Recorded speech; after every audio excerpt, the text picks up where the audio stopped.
मेरे प्यारे दोस्तों, आज मैं कहानी सुनाने से पहले ही आपसे स्नेहपूर्वक निवेदन करती हूँ कि प्लीज़ मेरे चैनल को सब्सक्राइब करके चैनल को ग्रो करें।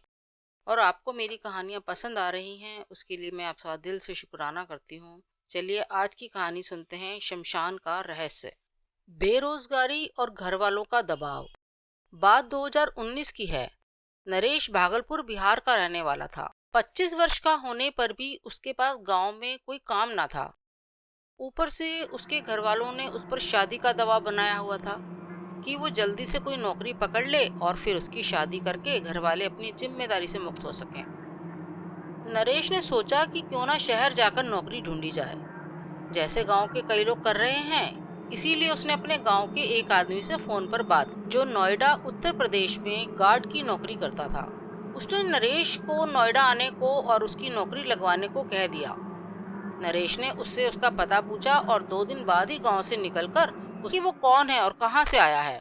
नरेश ने बूढ़े को देखा। बूढ़े ने पूरे सफेद कपड़े, सफेद चमड़े की जूतियां और मोटा सा चश्मा पहना हुआ था।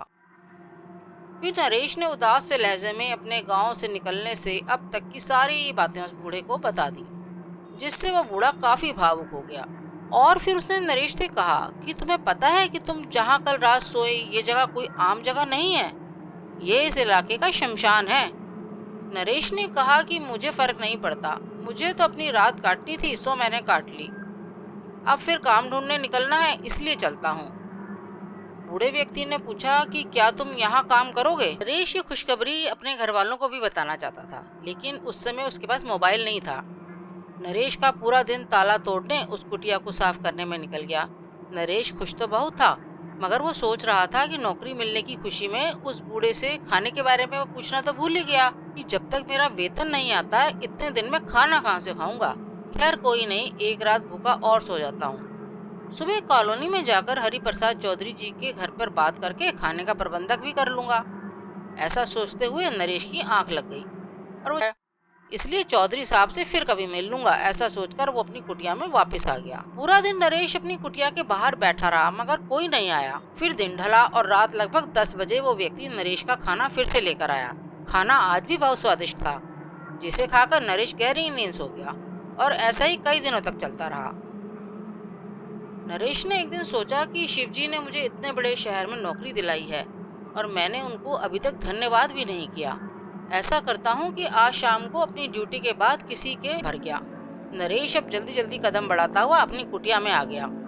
नरेश को आए बस 2-4 मिनट ही हुए होंगे कि फिर से दरवाजे पर वही जानी पहचानी दस्तक हुई। नरेश तो जानता ही था कि चौधरी साहब नियम के पक्के आदमी हैं। उन्होंने हमेशा की तरह बहुत सारा स्वादिष्ट खाना भेजा होगा। फिर अगले ही पल ख्याल आया कि आज तो वो खाना बिल्कुल नहीं खा पाएगा, क्योंकि उसके पेट में जगह ही नहीं बची है। उसने इतना सारा मीठा प्रसाद भंडारे में खा लिया था। फिर उसने सोचा कि आज चौधरी साहब का खाना लौटा देता हूँ, क्या फायदा, खाना खराब जाएगा। मगर तभी वो उलझन में पड़ गया कि अगर खाना लौटाया तो कहीं चौधरी साहब बुरा ना मान जाएं, इसलिए खाना लेकर रख लेता हूँ और सुबह अगर खाना खराब ना हुआ तो खा लूंगा, वरना फेंक दूंगा। नरेश ने दरवाजा खोला और खाना ले लिया। एक जवान लड़का बाहर आकर बोला कि हाँ भाई, कौन हो तुम, किससे मिलना है तुम्हें। नरेश ने विनम्र स्वर में कहा कि जी मेरा नाम नरेश है, मैं पास वाले शमशान का चौकीदार हूँ और मुझे हरि प्रसाद चौधरी जी से मिलना है, क्योंकि उन्होंने ही मुझे वहाँ नौकरी दी थी। मगर अभी मेरी कुछ समस्या है जिसके लिए मैं उनसे मिलने आया हूँ। लड़के ने कहा कि तुम्हें पिताजी ने कब नौकरी पर रखा था। नरेश ने कहा कि यही कोई 10-12 दिन पहले वो मुझे शमशान में सुबह 3-4 बजे मिले थे। मैं सो रहा था, तब उन्होंने मुझे अपनी छड़ी से उठाया और मुझे ये नौकरी दे दी। लड़के ने नरेश से अंदर आने को कहा।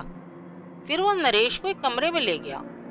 वहाँ एक बड़े आकार का चित्र दिखाते हुए बोला कि देखो, क्या यही है तुम्हारे हरि प्रसाद जी। इस पर नरेश ने ऊंची आवाज में बोला कि हाँ भाई, यही हैं, इनसे मिलवा दीजिए, जल्दी मुझे कुछ बात करनी है।